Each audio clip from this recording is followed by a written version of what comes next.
Hello दोस्तों। तो कैसे हैं आप लोग? होपफुली काफ़ी बढ़िया होंगे। तो एक बार फिर से आपका स्वागत है लर्नर्स अम्ब्रेला में। आज हम लोग रिएक्शन मैकेनिज़्म का 9th लेक्चर स्टार्ट करने जा रहे हैं। 8th लेक्चर में हम लोगों ने कार्बोकेटाइन का जो इंट्रोडक्शन वाला पार्ट था वो हम लोगों ने ख़त्म किया था। कार्बोकेटाइन का डेफिनेशन हम लोग देख चुके हैं। उसके बाद कार्बोकेटाइन दो प्रकार के होते हैं, कार्बोनियम आयन और कार्बोनियम आयन। इन दोनों को हम लोग बारी बारी से पढ़ चुके हैं। आज लेक्चर 9 में हम लोग जो पढ़ने जा रहे हैं वो है हमारा टॉपिक फॉर्मेशन ऑफ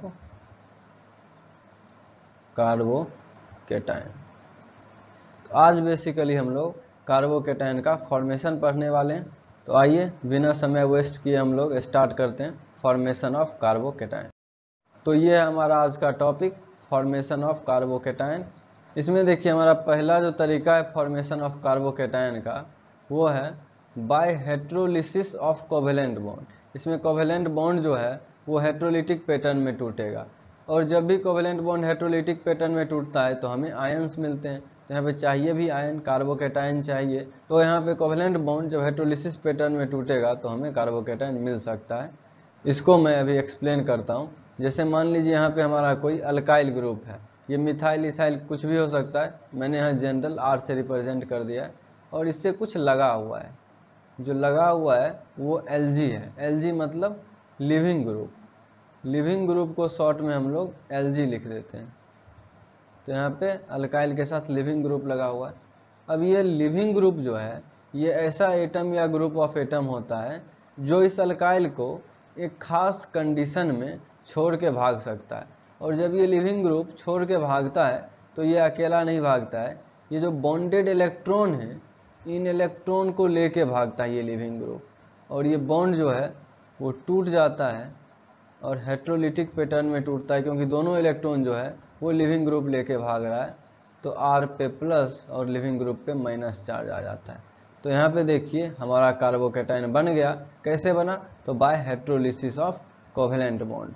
तो इस कार्बोकेटाइन के बारे में तो हम लोग अभी ढेर सारा चर्चा करने ही वाले हैं, लेकिन पहले हम लोग इस लिविंग ग्रुप पे थोड़ा सा फोकस करते हैं। और लिविंग ग्रुप में भी लिविंग ग्रुप के लिविंग टेंडेंसी पे हम लोग थोड़ा फोकस करने वाले हैं, लिविंग टेंडेंसी के ऊपर। तो यहाँ पे इस रिएक्शन को ध्यान से देखिए, इसमें लिविंग ग्रुप का लिविंग टेंडेंसी ज़्यादा है। ये कहने का मतलब क्या होगा? ये कहने का मतलब यही होगा कि लिविंग ग्रुप जो है वो जल्दी से इस अल्काइल को छोड़ के भाग सकता है। इसी का मतलब हुआ कि इसका लिविंग टेंडेंसी ज़्यादा है। अब अगर इसका लिविंग टेंडेंसी ज़्यादा होगा, यानी कि ये जल्दी से इस आर को छोड़ के भाग सकता है, तो ये लिविंग ग्रुप जब आर को छोड़ के भागेगा तो ये रिएक्शन फॉरवर्ड जाएगा या बैकवर्ड जाएगा? ये रिएक्शन फॉरवर्ड जाएगा। तो मतलब अगर लिविंग टेंडेंसी ज़्यादा है तो इस रिएक्शन का फॉरवर्ड में जाने का टेंडेंसी है, और ये रिएक्शन फॉरवर्ड में तब जाएगा जब ये जो प्रोडक्ट वाली चीज़ें हैं ये स्टेबल हो। तो लिविंग टेंडेंसी जो है वो ज़्यादा कब होगा? जब ये प्रोडक्ट वाली चीज़ें स्टेबल हो। तो हम लोग यहाँ पे लिख सकते हैं leaving tendency is directly proportional to stability of Lg minus और स्टेबिलिटी ऑफ R प्लस। अच्छा, लिविंग ग्रुप पे हमेशा माइनस चार्ज होगा, तो इसका स्टेबिलिटी जो है वो बढ़ेगा जब इलेक्ट्रॉन विदड्रॉइंग ग्रुप इसके साथ कनेक्टेड होगा। तो यहाँ तक आपको समझ में आ गया होगा कि लिविंग ग्रुप जितना स्टेबल है लिविंग टेंडेंसी उतना ही ज़्यादा होगा। इसको मैं रेक्टेंगल बना दे रहा हूँ, ये आप याद रखें कि लिविंग ग्रुप जितना स्टेबल हो लिविंग टेंडेंसी उतना ही ज़्यादा होगा। अब एक बात आप समझिए, यहाँ पे हमारा लिविंग ग्रुप है मान लेते हैं, और ये इलेक्ट्रॉन विदड्रॉइंग ग्रुप से कनेक्टेड है। तो इलेक्ट्रॉन विदड्रॉइंग ग्रुप क्या कर रहा है? इसके ऊपर जो इलेक्ट्रॉन डेंसिटी है उसको कम कर रहा है, यानी कि इसको स्टेबलाइज कर रहा है। अब आप बेस के बारे में जानते होंगे। बेस का डिफिनेशन क्या होता है कि ये इलेक्ट्रॉन डोनर होता है। अब यहाँ पे जो अच्छा लिविंग ग्रुप होगा उस पर तो ये जो चार्ज डेंसिटी है वो कम होगा, यानी कि वो स्टेबल होगा। तो ये इलेक्ट्रॉन देने की स्थिति में नहीं होगा, यानी कि बेटर लिविंग ग्रुप जो होता है वो वीक बेस होता है। तो यही एक नोट पॉइंट है यहाँ पे कि weak bases are better leaving group. तो ये आपको यहाँ से समझ में आ गया होगा। तो ये सारा चीज़ जो था ये लिविंग ग्रुप के बारे में समझने वाला था। आइए एक बार जल्दी से मैं इसका रिकैप दे देता हूँ। यहाँ पे R है, यहाँ पे इसके साथ लिविंग ग्रुप लगा हुआ है, यहाँ पे ये हेट्रोलिटिक पैटर्न में बॉन्ड टूटेगा, लिविंग ग्रुप दोनों इलेक्ट्रॉन लेके निकल लेगा, तो यहाँ पे कैटायन बनेगा और लिविंग ग्रुप साथ में बनेगा। अब इस लिविंग ग्रुप के लिविंग टेंडेंसी के बारे में थोड़ा सा बात कर लेते हैं। इस लिविंग ग्रुप का लिविंग टेंडेंसी जितना ज़्यादा होगा, मतलब इस R को छोड़ के जाने का टेंडेंसी उतना ही ज़्यादा होगा, ये उतना ही जल्दी R को छोड़ के भागेगा। तो जब ये R को छोड़ के भागेगा तो रिएक्शन फॉरवर्ड जाएगा, और रिएक्शन फॉरवर्ड कब जाता है, जब प्रोडक्ट साइड की चीज़ें ज़्यादा स्टेबल हो। तो इसका मतलब प्रोडक्ट साइड की चीज़ें जितना ज़्यादा स्टेबल होगा उतना जल्दी ही R को छोड़ के भागेगा और इसका लिविंग टेंडेंसी उतना ही ज़्यादा हो जाएगा। तो लिविंग टेंडेंसी जो है ये डायरेक्टली प्रोपोर्शनल होगा स्टेबिलिटी ऑफ लिविंग ग्रुप और स्टेबिलिटी ऑफ कार्बोकैटायन के। तो यहाँ तक आपको समझ में आ गया होगा। उसके बाद हम लोगों ने देखा कि लिविंग ग्रुप पे माइनस चार्ज होता है, तो इसको स्टेबलाइज कौन करेगा, इलेक्ट्रॉन विथड्रॉइंग ग्रुप। उसके बाद हम लोगों ने देखा कि लिविंग ग्रुप जितना स्टेबल होगा उसका लिविंग टेंडेंसी तो उतना ज़्यादा होगा, लेकिन इलेक्ट्रॉन देने का टेंडेंसी बहुत कम होगा, तो वो वीक बेस होगा। तो वही यहाँ पे लिखा हुआ है, weak bases are better leaving group. तो यहाँ तक आपको समझ में आ गया होगा। अब आइए हम लोग इस पर कुछ क्वेश्चन करते हैं। ये देखिए यहाँ पे है, arrange the following in decreasing order of living tendency. अच्छा, गिवन चीज़ों को decreasing order of living tendency में आपको अरेंज करना है। तो इसमें पहला पार्ट मैं दे रहा हूँ आपको, इसमें फ्लोराइड आयन है, क्लोराइड आयन, ब्रोमाइड आयन और आयोडाइड आयन। इसमें आपको अरेंज करना है लिविंग टेंडेंसी के ऑर्डर में, डिक्रीजिंग ऑर्डर में। तो यहाँ पे आपको बेसिकली क्या करना है, आप स्टेबिलिटी का ऑर्डर ले लें, और स्टेबिलिटी का जो ऑर्डर होगा वही लिविंग टेंडेंसी का ऑर्डर होगा। तो I माइनस जो होगा ना, ये ज़्यादा स्टेबल होगा, क्योंकि I माइनस का साइज जो है वो बहुत बड़ा होता है, और साइज जितना बड़ा होगा निगेटिव चार्ज उतना ज़्यादा डिस्पर्स होगा पूरे वॉल्यूम में, और ये चीज़ स्टेबल होगा।